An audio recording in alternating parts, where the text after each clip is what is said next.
बड़ी खबर पहले बता देते हैं। दिल्ली में ऑक्सीजन संकट पर कोर्ट ने सख्ती बरती है। ऑक्सीजन के लिए भटकते लोगों पर कोर्ट ने सरकार से सख्त सवाल पूछे हैं। दिल्ली हाईकोर्ट ने ऑक्सीजन सिलेंडर के दाम तय करने के लिए कहा है। साथ ही साथ सरकार से स्टेटस रिपोर्ट भी तलब की है। दिल्ली हाईकोर्ट ने दिल्ली सरकार से रिपोर्ट मांगी है। कहा है कि जिस तरीके से ऑक्सीजन के लिए लोग अभी भी दर दर भटक रहे हैं, उस पर स्थिति क्या है ये स्पष्ट किया जाए, सरकार स्पष्ट करे, ऑक्सीजन सिलेंडर के दाम भी तय किए जाएं। नलिनी मेरी सहयोगी इस वक्त हमारे साथ जुड़ चुके हैं। नलिनी, क्या रुख है कोर्ट का? जी देखिए, जैसे आप जानते हैं दिल्ली हाईकोर्ट में ये सुनवाई रोजाना के बेसिस पे चल रही है, जिसमें वो बहुत सारे अलग अलग इश्यूज पे ये सुनवाई कर रहे हैं। तो उसी में एक इशू आज जो अमाइकस ने दिल्ली हाईकोर्ट के सामने रखा था वो ये था कि ऑक्सीजन सिलेंडर, जो खाली ऑक्सीजन सिलेंडर्स है और जो भरे हुए ऑक्सीजन सिलेंडर्स है, उन दोनों पे एक प्राइस कैप लगाना चाहिए, ताकि उसी प्राइस कैप के मुताबिक सारे जो भी सप्लायर्स या रिटेलर्स हैं वो दिल्ली के नागरिकों को बेचें। तो उसकी हियरिंग के दौरान हाईकोर्ट ने दिल्ली सरकार से ये बोला है कि एक स्टेटस रिपोर्ट वो फाइल करे 2 दिन में इस पर डिसीजन लेके कि एनपीसीसी की प्राइसिंग फॉलो हो रही है या नहीं, और क्या वो प्राइस कैप लगाएंगे इन ऑक्सीजन सिलेंडर पे, खाली ऑक्सीजन सिलेंडर पे और भरे हुए ऑक्सीजन सिलेंडर पे। और 2 दिन में स्टेटस रिपोर्ट दिल्ली हाईकोर्ट के सामने फाइल करने को उन्हें बोला गया है। बिल्कुल। एक और चीज नलिनी, क्या इस मामले को लेकर कोर्ट का रुख क्या था? क्योंकि तमाम अस्पताल लगातार कोर्ट के पास जा रहे हैं ऑक्सीजन संकट को लेकर ही। देखिए, दिल्ली हाईकोर्ट रोजाना के तौर पे काफी अस्पतालों की अर्जी सुन रही है, जो ये बोल रहे हैं हाईकोर्ट के सामने कि उनके पास ऑक्सीजन खत्म हो रहा है। लेकिन सुप्रीम कोर्ट का ऑर्डर एक स्पष्ट शब्दों में केंद्र सरकार को ये बोला गया है कि 700 मैट्रिक टन ऑक्सीजन दिल्ली को रोजाना पहुंचना चाहिए, जो केंद्र सरकार अपनी तरफ से पूरी कोशिश कर रही है फॉलो करने की। तो अभी जो कोर्ट का ऑर्डर है उसके हिसाब से दिल्ली को 700 मैट्रिक टन ऑक्सीजन रोजाना के तौर पे मिल रहा है, जो ये हॉस्पिटल्स में आगे डिस्ट्रीब्यूट हो रहा है। तो पिछले कुछ दिनों से अगर देखा जाए तो हॉस्पिटल्स की अर्जी हाईकोर्ट के सामने थोड़ी कम हुई है, क्योंकि ऑक्सीजन की इतनी स्कैर्सिटी नहीं है अभी। लेकिन अब आगे के दिनों में क्या होता है जब सुनवाई होगी सुप्रीम कोर्ट में, ये हमें देखना पड़ेगा। नजर बना रखिए। शुक्रिया पूरी जानकारी के लिए। इस बीच एक और बड़ी खबर आपको हम साथ ही साथ ये भी बता देते हैं कि दिल्ली में ऑक्सीजन और सांसों के सौदागर नवनीत कालेरा ने नया दांव चला है। छापामारी के बाद से लापता कालेरा ने अग्रिम जमानत याचिका लगाई है, लेकिन सुनवाई कल के लिए टाल दी गई है। तो उधर दूसरी तरफ नवनीत कालेरा के खिलाफ दिल्ली पुलिस ने लुकआउट नोटिस भी जारी कर दिया है। नवनीत कालेरा के 3 रेस्टोरेंट्स में रेड करके दिल्ली पुलिस ने सैकड़ों ऑक्सीजन कंसंट्रेटर्स बरामद करके एक बड़ा खुलासा किया था। नवनीत कालेरा लुकआउट नोटिस जारी हो चुका है, वहीं दूसरी तरफ जमानत याचिकाएं लगा रहा है नवनीत कालेरा बार बार।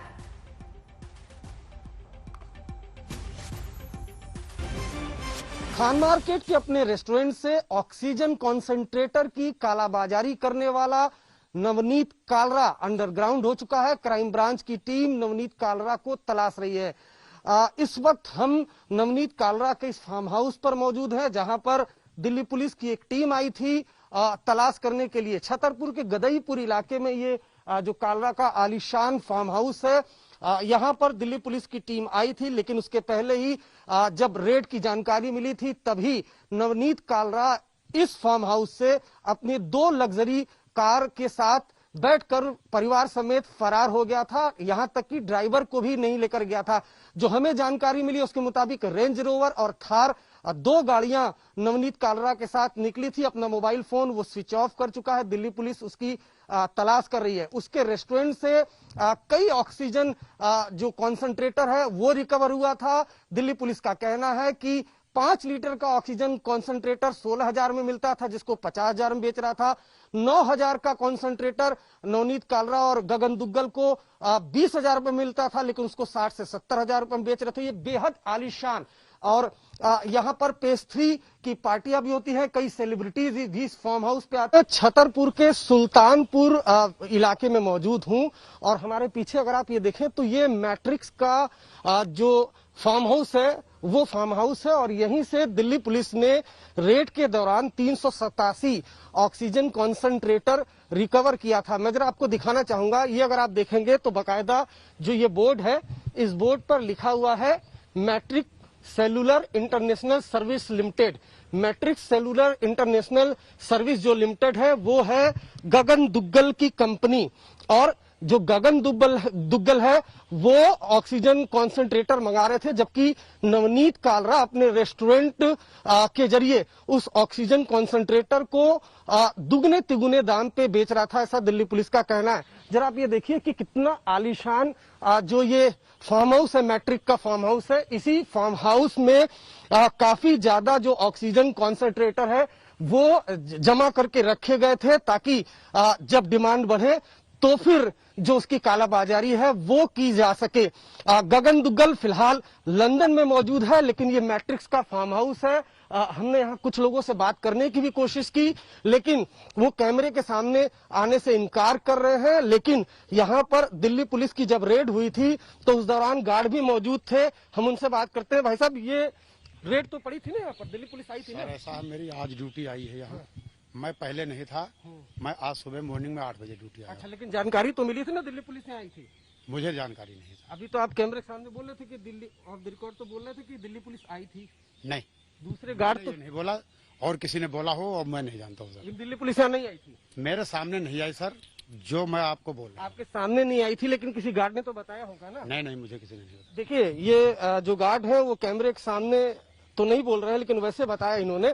लेकिन ये लंबा चौड़ा फार्म हाउस है, और आपको बताऊं कि जो ये गगन दुग्गल का फार्म हाउस है मैट्रिक सेलुलर कंपनी का, यहाँ से 387 रिकवर हुआ था, जबकि जो यहाँ से कुछ दूरी पर नवनीत कालरा का भी फार्म हाउस है, जहाँ से वो अंडरग्राउंड हुआ। जैसे ही रेस्टोरेंट में, खान मार्केट में रेड पड़नी शुरू हुई है, जो आज तक इंडिया टुडे को एक्सक्लूसिव जानकारी मिली है उसके मुताबिक अपनी रेंज रोवर कार और थार कार में सवार होकर बिना ड्राइवर के जो नवनीत कालरा है वो अंडरग्राउंड हो गया है। लेकिन और इस बीच देश में 4 दिन में पहली बार फौरी राहत के आंकड़े सामने आए हैं। 24 घंटे की अगर बात करें तो कोरोना के नए मामले घटकर फिलहाल 3,66,000 हैं।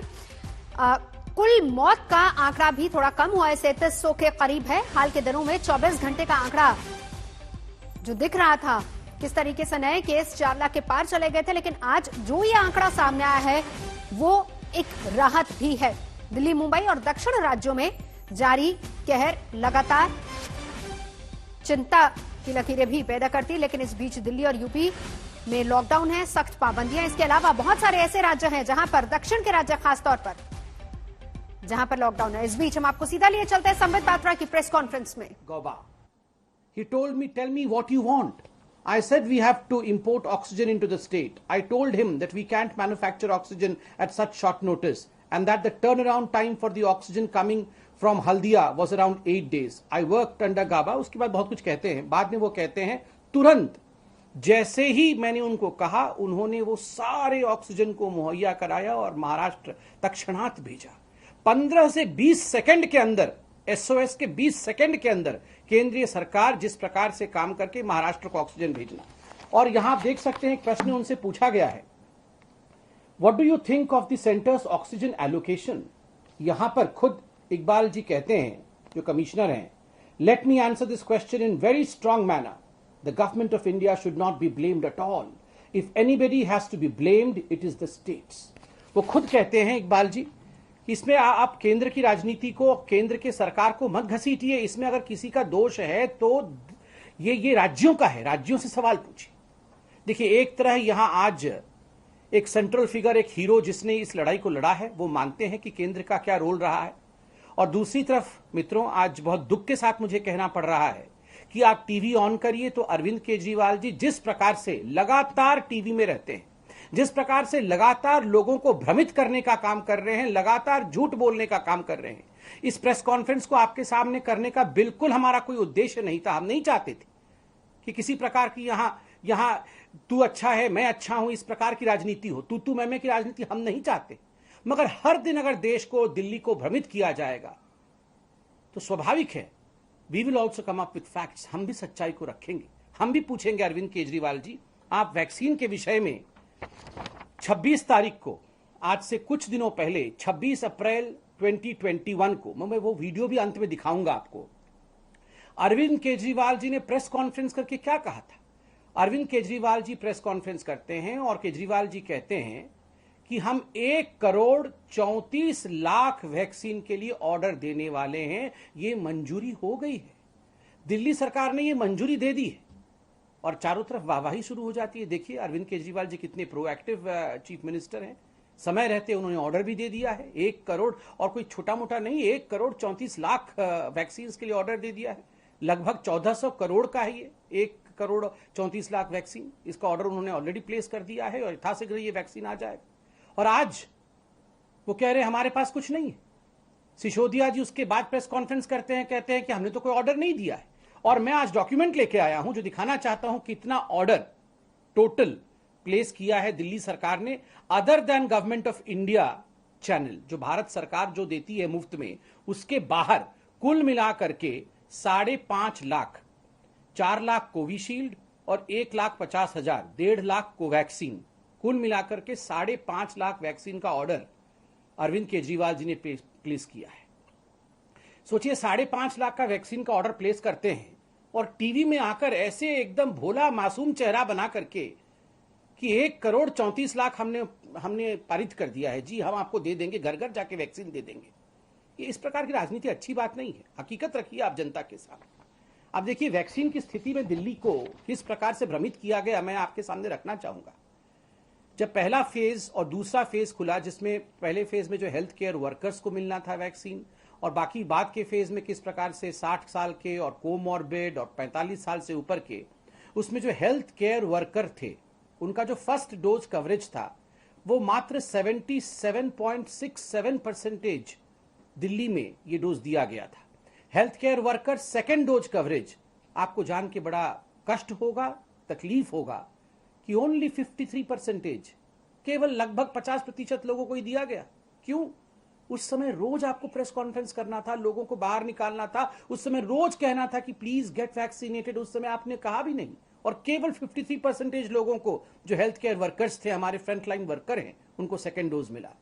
जो front line worker first line coverage, front line वो हेल्थ वर्कर्स थे, ये फ्रंट लाइन वर्कर्स हैं, उनका first dose coverage 79%, front line workers second dose coverage जो है ये मात्र 50%, only 50%। Person above 45 years of age, 45 साल से ऊपर के, उनका जो फर्स्ट डोज है, आपको जान के दुख होगा, कष्ट होगा, मगर मैं ये बता रहा हूं आंकड़े, ओनली 41%। मात्र 41.08% लोगों को ये डोज मिला दिल्ली में। ठीक उसी प्रकार 45 साल से ऊपर जिनको सेकेंड डोज मिला दिल्ली में, वो 8.93%। Person above 60 years of age जिनको पहला डोज मिला, वो 48.03%, केवल 48% को। जबकि ये सारा कुछ वहन केंद्र सरकार कर रही है, मुफ्त में वे वैक्सीन भेज रही है, आपके पास स्टॉक में था, उसके बाद भी केवल 48% को मिला। Person above 60 years of age second dose coverage मात्र 17.29%, 17.29%। दिल्ली वासियों, ये हकीकत है, ये हकीकत है। लाखों एडवर्टाइजमेंट सुबह से शाम तक, मगर हकीकत 17%, 48%, 50%, इतने ही लोगों को जो वैक्सीन मुफ्त मिल रहा था, वो वैक्सीन पहुंच नहीं पाया। क्यों? क्योंकि आपने समय रहते सही तरीके से वैक्सीनेशन को आगे नहीं बढ़ाया। ठीक उसी प्रकार ऑक्सीजन के हिसाब किताब में कोई एक मरीज अगर ऑक्सीजन की कमी के कारण, मरना तो बहुत दूर की बात है बंधु, अगर तड़पता भी है, उसे तकलीफ भी होती है, तो ये मानवता के खिलाफ, ये इंसानियत के खिलाफ जुल्म है। दिल रोता है, हम भी इंसान हैं, तकलीफ होती है, मगर ऑक्सीजन को लेकर राजनीति। अभी मैंने इंटरव्यू पढ़ाया आपको मुंबई के कमिश्नर का, उन्होंने क्या कहा, 15 से 20 सेकंड के अंदर SOS जो हमारे कॉल्स थे, इमरजेंसी कॉल थे, उसके ऊपर भारत सरकार ने काम किया और जो भी हमें ऑक्सीजन चाहिए था हमें तुरंत मुहैया कराया। और बिल्कुल मैं भारत सरकार को दोष नहीं दूंगा। देखिए महाराष्ट्र में सर्वाधिक केस हुए, सबसे ज्यादा मृत्यु भी महाराष्ट्र में हुई, ऑक्सीजन भी स्वाभाविक है, सबसे अधिक ऑक्सीजन जिस राज्य में सबसे ज्यादा केस हुए वहां आवश्यक पड़ा होगा। भारत सरकार महाराष्ट्र को ऑक्सीजन दे सकती है, बाकी राज्यों को ऑक्सीजन दे सकती है। आपको क्यों ऐसा लगता है कि दिल्ली के प्रति भारत सरकार का रवैया अलग होता है? ये स्टेप मदरली ट्रीटमेंट करती है क्या ऐसा भारत सरकार? बिल्कुल नहीं। दिल्ली में केजरीवाल जी राजनीति करते हैं। मैं कुछ सवाल पूछता हूं।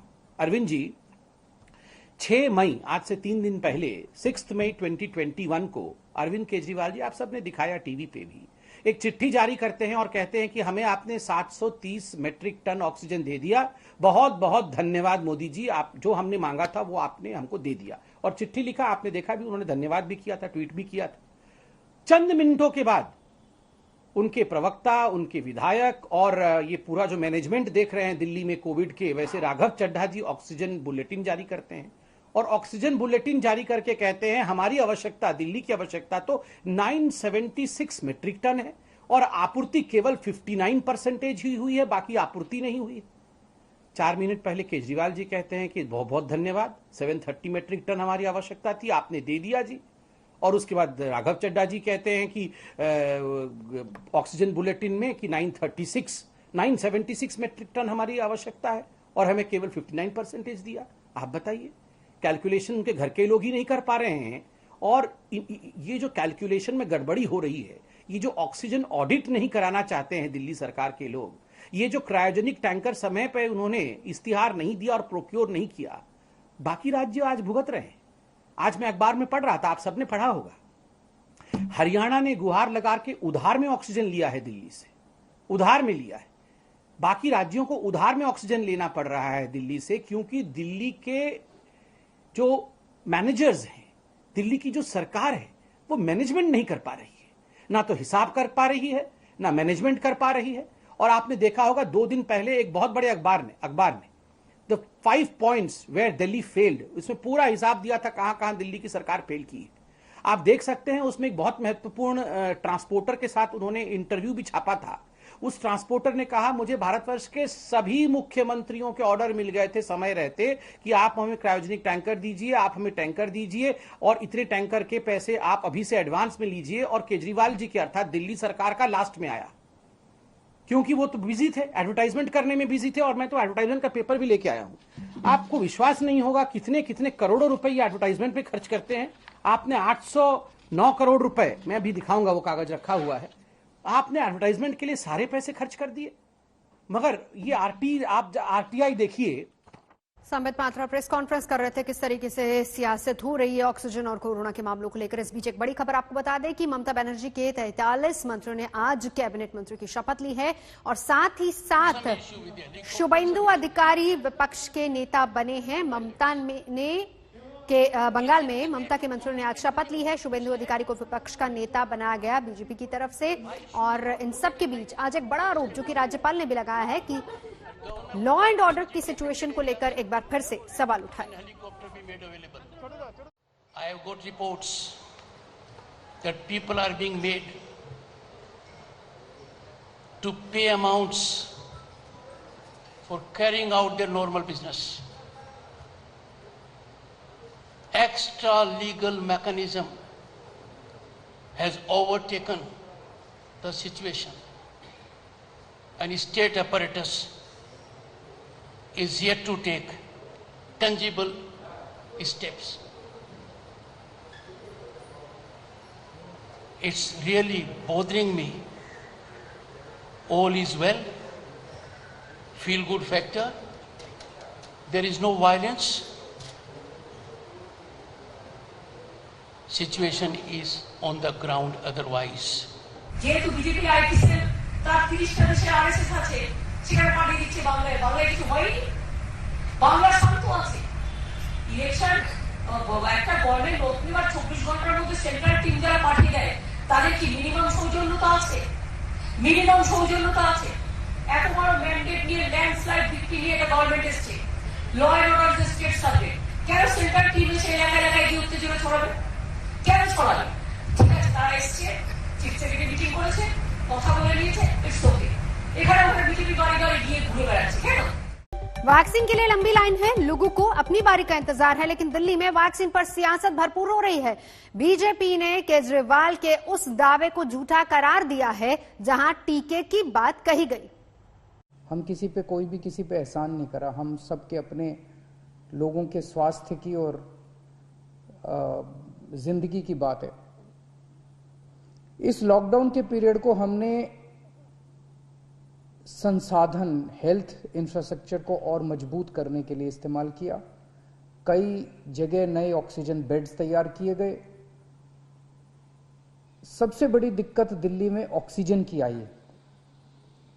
नॉर्मल टाइम में जितनी ऑक्सीजन चाहिए होती है अस्पतालों में, उससे कई गुना ऑक्सीजन की जरूरत पड़ने लगी। वो खुद कहते हैं इकबाल जी, इसमें आप केंद्र की राजनीति को, केंद्र के सरकार को मत घसीटिए। इसमें अगर किसी का दोष है तो ये राज्यों का है, राज्यों से सवाल पूछिए। देखिए, एक तरह यहां आज एक सेंट्रल फिगर, एक हीरो जिसने इस लड़ाई को लड़ा है, वो मानते हैं कि केंद्र का क्या रोल रहा है। और दूसरी तरफ मित्रों, आज बहुत दुख के साथ मुझे कहना पड़ रहा है कि आप टीवी ऑन करिए तो अरविंद केजरीवाल जी जिस प्रकार से लगातार टीवी में रहते हैं, जिस प्रकार से लगातार लोगों को भ्रमित करने का काम कर रहे हैं, लगातार झूठ बोलने का काम कर रहे हैं। इस प्रेस कॉन्फ्रेंस को आपके सामने करने का बिल्कुल हमारा कोई उद्देश्य नहीं था। हम नहीं चाहते थे कि किसी प्रकार की यहां तू अच्छा है मैं अच्छा हूं, इस प्रकार की राजनीति हो, तू मैं की राजनीति हम नहीं चाहते। मगर हर दिन अगर देश को, दिल्ली को भ्रमित किया जाएगा तो स्वाभाविक है we will also come up with facts, हम भी सच्चाई को रखेंगे। सरकारें दावे तो तमाम कर रही, लेकिन लोग टीके के लिए लंबी लंबी कतारों में अपनी बारी का इंतजार कर रहे हैं। दिल्ली और एनसीआर के शहरों का हाल क्या है, देखिए हमारे संवाददाताओं की ये रिपोर्ट। कहने को तो यूं तो पूरी दिल्ली एनसीआर में लॉकडाउन लगा है। वजह है कि कोरोना पर काबू पाना है, और काबू पाने का दूसरा तरीका है वैक्सीन लगवाना। लेकिन लॉकडाउन की स्थिति हम आपको दिखाते हैं और वहां सोशल डिस्टेंसिंग की हालत दिखाते हैं। और वो कौन सी लाइन है जहां पर ये सोशल डिस्टेंसिंग नहीं हो पा रही है, वो है वैक्सीन लगवाने की लाइन। यानी कोरोना से बचना भी चाहते हैं, लेकिन कोरोना के जरूरी जो नियम है, गाइडलाइन है, उसका पालन भी नहीं करना है। ये गाजियाबाद के इंदिरापुरम की तस्वीर है। आज ही 18 से 44 साल के जो लोग हैं, उनके लिए ये वैक्सीनेशन का मौका पहली बार खुला है। क्या लगता है, इस तरीके से तो कोरोना और बढ़ेगा तो ये जो 60 साल वाले हैं उनका ये भी नंबर नहीं आ रहा है। 3 दिन से लगातार आ जा रहे हैं। 7 तारीख को आए, 8 को आए, 9 को, कल संडे था, आज फिर खड़े हुए हैं लाइन में। 3 दिन हो गया, कोई यहाँ पूछता ही नहीं है। ये तो सबसे बड़ी प्रॉब्लम तो ये है। यानी व्यवस्था से जुड़ी हुई समस्याएं। व्यवस्था से जुड़ी, यहाँ व्यवस्था बिल्कुल खराब व्यवस्था है, कोई व्यवस्था नहीं। यहाँ टोकन सिस्टम नहीं, अगर टोकन एक दे दें, आदमी को बैठा दें आराम से, कोई प्रॉब्लम नहीं होगा। तो व्यवस्था ऐसी है कि लोग जो बुजुर्ग हैं, जो सीनियर सिटीजन हैं, वो 3-3, 4-4 दिन से आकर के अपनी बारी का इंतजार कर रहे हैं और उन्हें मौका नहीं मिल रहा है। और इस बीच में 18 से 44 साल के जो आयु वर्ग है, उसके लिए भी कतार खोल दी गई है। मुश्किल आ रही है? कोई मुश्किल नहीं है, लगना तो पड़ेगा। लगना पड़ेगा, लेकिन डर तो है ना कोरोना का कि ऐसे अगर बिना सोशल डिस्टेंसिंग के। बिल्कुल सही बात है, डर है, लेकिन डर दिखाई कम पड़ रहा है। ऐसा क्यों है? लोगों को से ही पूछते हैं कि जब व्यवस्था, क्या लगता है कि व्यवस्था की कमी है? हाँ जी, बहुत कमी है। तो हम आपको तस्वीरें लाइन की आखिर तक तो यहाँ से दिखाएंगे कि लंबी लाइन है, लेकिन मुश्किल यही है कि हर कोई चाहता है यहाँ पर, जिसने भी लाइन में खड़े होकर के अपनी जगह बुक कराई है, पहले तो बुक कराने की दिक्कत। सर 4 बार बुक करा चुके हैं। जो भी स्लॉट आता है उसमें आते हैं तो वैक्सीन खत्म होती है। मेरी 1 महीना कंप्लीट होने जा रहा है। फर्स्ट डोज को लगाए हुए 1 महीना कंप्लीट हो चुका है। 3 अप्रैल को मैंने लगवाई थी। जब मेरी दूसरी वैक्सीनेशन का टाइम हुआ तो वहाँ पे वैक्सीनेशन खत्म होगी। अब हम जहाँ भी स्लॉट देख रहे हैं, जिस जगह बुक करते हैं वहाँ जाते हैं, वहाँ स्लॉट से पहले ही वैक्सीनेशन खत्म हो जाती है। इस सटे नोएडा में आज से 18 साल से ज्यादा उम्र के लोगों को भी वैक्सीन लगाने का जो प्रोग्राम है वो शुरू हो चुका है। इस वक्त मैं नोएडा के सेक्टर 30 के अस्पताल में मौजूद हूँ। अगर आप देखें तो लंबी लंबी जो लाइनें हैं वो लगी हुई हैं। दिक्कत इस बात की भी है कि प्रशासन के पास बहुत ज्यादा वैक्सीन है नहीं। 3000 वैक्सीन लगाने का प्रोग्राम है आज पूरे नोएडा में। लाइन काफी ज्यादा लंबी लगी है। सुबह के वक्त बात करें तो यहाँ पर भगदड़ भी हो गई थी, जिसके बाद अगर आप देखें यहाँ पर तो वैक्सीनेशन का प्रोग्राम ठीक तरीके से चले, इसके लिए जो नोएडा पुलिस है वो भी यहाँ पर मौजूद है भारी भरकम फोर्स के साथ। और बाकायदा जो अनाउंसमेंट है वो किया जा रहा है। देखिए दोनों तरफ जो लाइनें हैं वो पूरी तरह से लगी हुई है। नोएडा के एडिशनल डीसीपी हमारे साथ मौजूद है, रणविजय जी। रणविजय जी, ये क्या हो रहा है? आप तो बकायदा माइक से भी अनाउंस कर रहे हैं कुछ व्यवस्था। देखिए, जैसा कि आपने सुना होगा, आज जो वैक्सीनेशन 18+ का था उसका फर्स्ट डे है, और फर्स्ट डे होने के चलते काफ़ी ऐसे लोग भी यहाँ पे आ गए थे जिनका रजिस्ट्रेशन नहीं हुआ था। कुछ ऐसे लोग भी आ गए जिनका रजिस्ट्रेशन हुआ था लेकिन उनका अलॉटमेंट नहीं था, तो उसके चलते यहाँ भीड़ काफ़ी ज़्यादा हो गई थी। हम लोगों ने ग्रेजुअली सबको क्लैरिफाई कर दिया, जिनका रजिस्ट्रेशन नहीं हुआ है उनको हम लोगों ने वापस जाने के लिए कहा है, और जो लोग रजिस्टर्ड हैं लेकिन अलॉटमेंट नहीं है उनको भी वापस किया गया है, और उनको कहा गया है कि अपनी बारी का इंतजार करें। लाइन तो काफी लंबी दिख रही है यहाँ लंबी। देखिए यहाँ पे जो 18+ के लोग हैं, संभवतः 400 अलॉटमेंट आज का है इस 2 सेंटर्स का, तो इसके चलते यहाँ पे लंबी लाइन लगी हुई है। लेकिन मुझे लगता है कि अगले 1 से 2 घंटे में सब लोग वैक्सीनेट हो जाएंगे और सब लोग चले जाएंगे। यही बात हम लोग लगातार पब्लिक को अपने पीएस सिस्टम के माध्यम से हम लोग अवेयर कर रहे हैं और बता रहे हैं, तो लोगों ने अपना पेशेंस के साथ अपनी लाइन लगा ली है, और मुझे लगता है कि अगले 2 घंटे में सारे लोग वैक्सीनेट हो जाएंगे। हमारी व्यवस्था पूर्णतः अच्छे तरीके से चल रही है। नोएडा पुलिस यहाँ मौजूद है। 400 लोगों को जो वैक्सीन है वो आज लगाई जाएगी, लेकिन आप देखेंगे यहाँ पर तो लंबी लंबी लाइनें लग गई थी। सुबह के वक्त अव्यवस्था हो गई थी, जिसके बाद नोएडा पुलिस की टीम यहाँ पर पहुंची है। लोगों को अनाउंसमेंट करके समझाया जा रहा है। वैसे बाकी शहरों में भी लोगों को वैक्सीन का इंतजार है, लेकिन लाइनें वहां भी लंबी है। क्या हाल है वहां, देखिए जरा। क्या मध्य प्रदेश में लॉकडाउन का मॉडल सफल होता दिख रहा है कोरोना के खिलाफ इस जंग में? अगर आंकड़ों पर नजर डालें तो इसके संकेत मिलते हैं कि मध्य प्रदेश में कोरोना कर्फ्यू जो करीब 1 महीने से लगा हुआ है, उसके चलते कोरोना के नए मामले अब धीरे धीरे कम होते जा रहे हैं, और यही वजह है कि ज्यादातर हिस्सों में लॉकडाउन को बढ़ा दिया गया है। मध्य प्रदेश में वैसे तो 15 मई तक लॉकडाउन है, लेकिन राजधानी भोपाल में लॉकडाउन को 2 और दिनों के लिए बढ़ाते हुए 17 मई तक के लिए कर दिया गया है। और ये तस्वीरें आप देखिए भोपाल के बोर्ड ऑफिस चौराहे की। पुलिस लोगों को सड़क पर रोक करके उनसे बाहर निकलने की वजह पूछ रही है।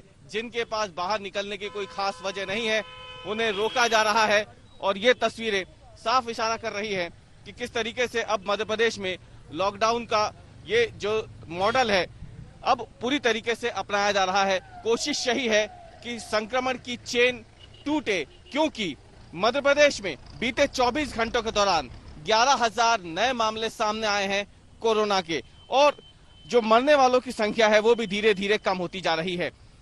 बीते 24 घंटों को अगर हम देखें तो मध्य प्रदेश में जो संक्रमितों का आंकड़ा है वो 20 दिनों के बाद पहली बार 12,000 नए संक्रमितों से नीचे आया है। पॉजिटिविटी रेट गिरकर 17% तक पहुंच गई है, जो एक समय में अप्रैल के महीने में 25% तक पहुंच गई थी। पुलिस इसी तरीके से लोगों को रोको टोको अभियान के तहत रोक करके उनसे बाहर निकलने की वजह पूछ रही है। जिनके पास बाहर निकलने की कोई ठोस वजह नहीं है उनका चालान काटा जा रहा है, क्योंकि ये जो लॉकडाउन मध्य प्रदेश में लगा है इसमें कई रियायतें हैं। इसी का फायदा उठाकर के लोग बड़ी संख्या में बाहर निकलते हैं, लेकिन वो ये भूल जाते हैं कि कोरोना अभी गया नहीं है। इसीलिए मध्य प्रदेश में आंकड़े अभी भी सामने आ रहे हैं, लेकिन लॉकडाउन के चलते उनमें काफी हद तक कमी देखी गई है, और यही वजह है कि मध्य प्रदेश में लॉकडाउन की अवधि को बढ़ा दिया गया है। कैमरामैन इरशाद खान के साथ रवीश पाल सिंह, भोपाल, आज तक। गुजरात में लगातार पिछले 1 हफ्ते से कोरोना संक्रमितों के मामले में कटौती हो रही है। जो नंबर्स 14,000 तक छू चुके थे, वो अब पिछले 24 घंटे की बात करें तो पिछले 24 घंटे में 11,000 तक कोरोना संक्रमितों के मामले आए। तो वही जो वैक्सीनेशन सेंटर है वहां पे सबसे ज्यादा लोग अब दिखाई देते हैं। आप देख सकते हैं यहाँ पे जो वैक्सीनेशन सेंटर है अहमदाबाद के पालड़ी इलाके का आया हुआ, वहां पे जो 45+ और जिन लोगों का दूसरा डोज है उनके लिए यहाँ पे सबसे ज्यादा भीड़ आपको देखने मिलेगी। लेकिन सवाल यही खड़ा होता है, जिस सोशल डिस्टेंस की बात कोरोना में की जाती है, कहीं ना कहीं उसका यहाँ पे आपको देख सकते हैं कि जो भीड़ लोगों की इकट्ठी हुई है, सवाल ये भी खड़ा होता है कि क्या यहाँ पे जो लोग वैक्सीनेशन के लिए आ रहे हैं कहीं वो यहाँ से अपने घर पे कोरोना ना ले जाए, क्योंकि आप देख सकते हैं जो लाइन है, लाइन इतनी ज्यादा लंबी है। आपको पहले तो वो लाइन दिखाते हैं कि ज्यादा से ज्यादा लोग अब वैक्सीनेशन को लेकर लोगों में अवेयरनेस आई है। वहीं गुजरात की बात की जाए तो गुजरात में अब तक 1,35,00,000 लोगों को वैक्सीनेशन के जो डोज है वो मिल चुके हैं। वैसे में आप देख सकते हैं जो भीड़ है, काफी ज्यादा भीड़ है इस वैक्सीनेशन सेंटर पर, और जो सोशल डिस्टेंस होना चाहिए वो सोशल डिस्टेंस यहाँ पे नहीं है।